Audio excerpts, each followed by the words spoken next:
Então ele ama um e a mesma pessoa que ele ama, ele manda para o inferno. Isso é um contrassenso. Atos capítulo 2, versículo 20. Mas então vamos um pouquinho, pastor. Deixa só para eu entender. Então eu quero desafiar, irmão, com todo o respeito e amor que lhe tenho, apresentar os textos que são bíblicos. Eu quero analisar um por um. Tá. E apresentar os textos. Como que eu vou saber se eu sou eleito? Como que eu tenho essa convicção que eu sou eleito? Boa pergunta. Bem-vindo ao canal Cortes do Evangelho. Aqui você fica atualizado sobre tudo envolvendo o mundo cristão. Antes do vídeo começar, partilhe o vídeo com mais pessoas, se inscreva no canal e mora o vídeo.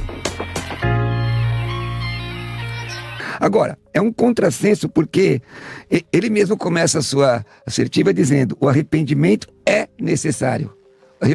Arrependimento é necessário para a salvação. Então, para a salvação, ou não, a salvação induz ao arrependimento. Você é salvo primeiro, e aí você é induzido ao arrependimento. Ele não disse isso. Ele fez uma colocação profundamente arminiana. Ele disse: o arrependimento é necessário para a salvação. Então, o que leva à salvação é o arrependimento. Não, você... Deixa eu só terminar, irmão Vitor. Isso está exatamente em linha com o que o texto bíblico diz. E, inclusive, usa um imperativo de Marcos, capítulo 1, versículo 15, que é a primeira mensagem de Jesus. O tempo está cumprido, o reino de Deus está próximo. Arrependei-vos, a ação é ativa, é média, é passiva. Os professores estão aqui, pastor, professor, que está aqui do lado, os senhores professores. Ora, se a voz é ativa, o sujeito realiza ação sobre objetos, não é isso? Não é isso? Então, arrependei-vos. E isso é uma providência de Deus. Agora, ele disse uma coisa que para nós, eu quero ser até muito tomado de lisura, para não ser deselegante. Para nós, é uma causa pétrea a defesa que a salvação é ofertada a todos. O texto do Evangelho de João, Evangelion Kata Ioannis, diz assim, 3,16, não é? Roseos regapsen cosmon. Deus amou o mundo, todo mundo. Então ele ama um e a mesma pessoa que ele ama, ele manda para o inferno. Isso é um contrassenso. Atos capítulo 2, versículo 20. Mas então vamos um pouquinho, pastor. Deixa só para eu entender. Então eu quero desafiar, irmão, com todo o respeito e amor que lhe tenho, apresentar os textos que são bíblicos. Eu quero analisar um por um. Tá. E apresentar os textos. Porque eu não estou de forma acachapante, colocando os vários textos bíblicos. Vamos analisar um por um. Atos 2:21 diz... Só esse texto para os senhores. Atos 2:21 diz: aquele que invocar o nome do Senhor será salvo. A Bíblia não diz o nome dos eleitos. A Bíblia não diz alguns. A Bíblia diz: aquele que invocar o nome do Senhor será salvo. Vou ler o texto original para os senhores. Caiestai, paz, rosan, epicalenstai, to onoma Kyriou sotesetai. Essa terminação, essa desinência, não é? Ela é média, porque, aliás, ela é passiva. Então, quer dizer, o camarada vai ser... Epicalestai? Sotesetai. É o final lá, pastor. Tá acompanhando aí? Eu não tô nem com o Strong que você clica aí, mas eu tô indo de cabeça aqui. Me ajudem aí, viu? Sim. Só confiram aí pra mim. Eu tenho a mesma habilidade. Não, isso é a terceira pessoa do futuro passivo. Então, quer dizer, primeiro você crê, para depois você saber. Aquele que invocar. O que é invocar? Eu vou buscar, eu vou pedir. Senhor, me salva, me arrependo. Mas, ô Cruvinel... E qualquer pessoa, tá na Bíblia. Porque senão o Cruvinel domina o debate. Ninguém discorda disso. Mas, ô Cruvinel, deixa eu te fazer uma pergunta. Que é uma reflexão tanto do Vitor quanto do pastor, só para mim tentar entender também você o seguinte. Como é que você entende a salvação que foi nos dada antes da fundação do mundo? Entendo. Na eternidade. É só pra gente caminhar. Tá escrito. Então, e como é que você entende isso? Se eu fui salvo Maravilha. Antes mesmo de que eu fosse gerado, antes mesmo que o mundo existisse. Eu creio nisso. Como é que o arrependimento pode vir só depois? Eu creio nisso. Como é que porque uma pergunta. Eu creio sendo bíblico. Você não pode negar. Por isso que eu sou soberanista, irmão. Não dá pra negar o que tá escrito. Qualquer um que se declare calvinista ou arminiano, ele vai ter que ler o texto bíblico com a lente de alguém. De um cara que morreu há séculos. E aí vai dar problema. Então, veja, o tempo lá em Efésios é um auristo. Os senhores sabem o que é um auristo, né? É um tempo acabado, não tem modificação. Elegeu, predestinou. Então, a predestinação não é o que ela diz ser. Predestinação é um ato de Deus ativo, não é passivo. Ele predestina. Agora, a Bíblia, ele explica a própria Bíblia. 1 de Pedro 2 usa a palavra prognosis, que aí, meus irmãos calvinistas, em algumas publicações, fazem assim, com todo respeito aos irmãos, um malabarismo semântico e teológico complicado, colocando que ele predestinou porque ele conhecia porque predestinou, mas aí não é o que está escrito, ele elegeu segundo, de acordo, por causa da presciência, está escrito lá. Mas a presciência do quê, pastor? Porque o texto lá não responde a presciência do quê. Mas o que é uma presciência, pastor? Não, é você conhecer de antemão. Conhecer de antemão. O quê? Tudo. Então, mas isso aí é soberania. Eu também sou soberanista. Isso são os homens de Deus. Não, também, mas... Você acredita nisso? Na visão arminiana, vai dizer que Deus previu que você iria aceitar o Jesus. Na visão bíblica, que é o que está escrito. Então, é isso. É o que está escrito. Então, ele predestinou de acordo com a presciência, ele sabia. Exato. Então, por exemplo, mas ele sabia o quê? Eu não acredito num anjo com a borracha na mão, que ele tira e coloca, e coloca do livro. Isso é uma heresia, Seja bem-vindo, tô no mesmo grupo. Não, mas eu não sou calvinista. Por quê? Não sou. Porque o arrependimento, ele é condição sine qua non para a salvação. Exato. Você mesmo disse. Exato. Mas por quê? Porque Deus já sabe. Então, quando a Bíblia diz que Deus sabe, não quer dizer que ele determinou antecipadamente. Okay. Bom, é a minha visão. Já. Querido pastor Rony. Eu creio que o grande problema também é semântico, nesse sentido, é que a gente tem um certo receio da palavra determinou, né? A palavra determinou, a gente não admite ela a um Deus tão soberano, né? Eu concordo com o pastor sobre esta presciência, e aí eu sigo meio com o pastor Vitor nesse sentido. Ele pré-conheceu o quê? A existência. E aí eu concordo com o pastor Gruvinel que se ele conheceu a pré-existência, ele conheceu tudo.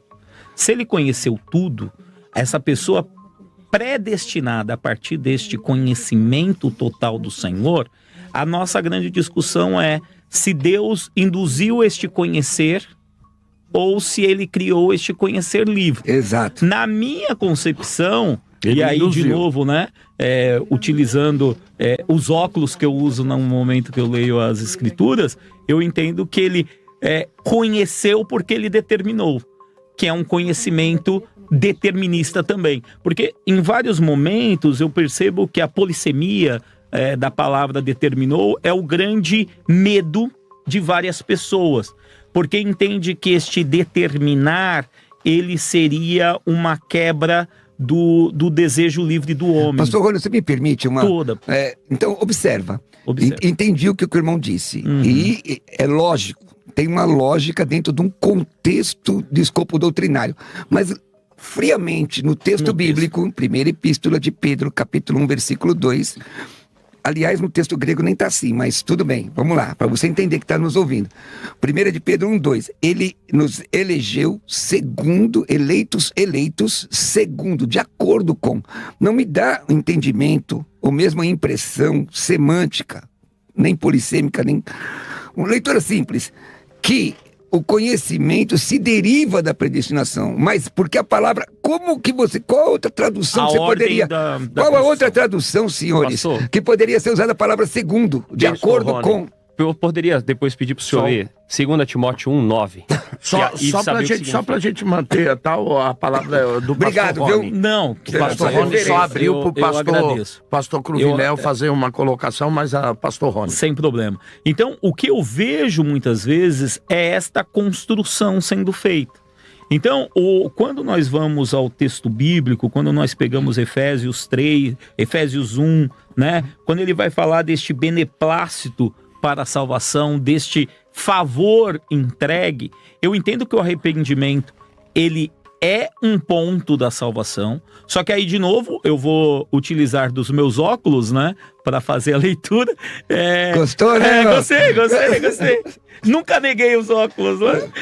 Você vai ter, na ordem da salvação, isso acontecendo eternamente, e o arrependimento sendo aquele fruto do desenvolvimento humano daquele que responde ao arrepender-se. Pastor, é até brincadeira com vocês falando de óculos, eu me lembro que há uns 25 anos atrás, quando eu estava dando aula, e já não dou mais porque apareceram professores melhores do que eu, então você vai sendo colocado de lado. É uma grande verdade. Mas um aluno um dia brincou comigo e me disse que, baseado na tela, vocês devem conhecer muito bem, aquela fala de Martin Lloyd-Jones, quando brincaram com ele, um aluno brincou com ele e disse: doutor, as vacas estão voando. E a história conta que Martin Lloyd-Jones corre à janela, olhar para o curral da faculdade para ver as vacas voando. E aí os alunos começaram a caçoar dele, rindo dele, dizendo: um homem como o senhor, um homem tão inteligente, tão mestrado, acreditar que as vacas estão voando. Aí ele disse o seguinte: é que eu prefiro acreditar que as vacas estão voando do que servos de Deus mentindo, Ele foi a resposta. Quando eu digo isso, um aluno brincou comigo e disse: o senhor sabia que as vacas lá na sua terra, elas estão usando óculos verdes? E eu falei: não. Falou: foi um jeito que o governo achou de enganar as vacas, porque os pastos lá estão muito secos, então estão botando óculos verdes e as vacas estão vendo os pastos verdinhos e estão comendo a grama seca. Disseram, fazer uma pergunta aos dois lados aqui. Quando nós lemos a Bíblia pela ótica de uma lente, sim, nós não podemos estar vendo um capim verde que na verdade ele é seco.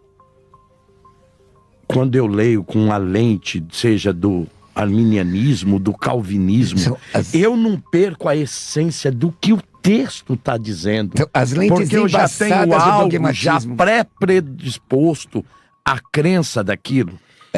Eu vou dar o pastor Rony e depois eu quero ouvir o outro lado.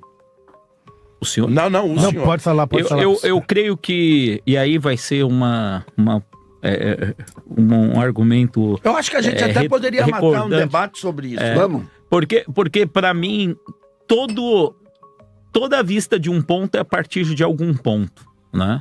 Então, assim, por mais fideísta que eu seja a leitura das Escrituras, o meu olhar, ele parte de alguma construção, né? Eu não concordo com aquele que argumenta que a leitura dele é livre de pressupostos. E aí eu falo isso com muito temor e tremor, que eu creio que todo mundo, quando vai ao texto, ele carrega consigo algumas estruturas formantes que faz com que ele veja o texto a partir de alguma construção. O que eu percebo é que há alguns que esta declaração são mais dogmáticas do que outros. E assim, eu também não tenho medo do dogmatismo, porque por vezes o dogmatismo foi a construção histórica de uma maneira de ler o texto que se aplica, porque senão nós vamos entender a livre leitura ou a livre interpretação das palavras sem um balizador, né? E eu creio que neste ponto o dogmatismo ele abaliza o conhecimento. Ok. Bem, eu vi o pastor Vitor dizendo que o arrependimento é um dom, né? É um dom. Então, e não é um dom para todos. Isso é preocupante, né? Eu tô meio com medo se eu tô encaixado no meio desse povo que pode se arrepender aí. Mas, porém, a Bíblia diz que a salvação não é para alguns, né? Não é seletiva a salvação, né? Baseado no texto que o pastor Cruvinel olhou aqui, João 3,16, que é o texto áureo, né, do Evangelho. Também Isaías 45:22 diz: olhai para mim e sereis salvo, vós todos os termos da terra. Então, eu não acredito que a salvação seja para alguns, a salvação é para todos. Isaías 55 diz: vós todos que tendes sede, vinde as águas e tal. Isso é predestinação, eu acredito na predestinação. Mas esse todos aí, vós todos os termos da terra, a Bíblia vai dizer lá em Apocalipse, pastor, só uma pergunta para o senhor, que lá tem nações de todas as tribos, nações e línguas. Esse todo se refere a todo ser humano ou a toda a terra. A todo no ser humano. sentido de que todas as regiões serão alcançadas pelo Evangelho. Então, eu acredito que seja... Acredito não, é a todos os seres humanos.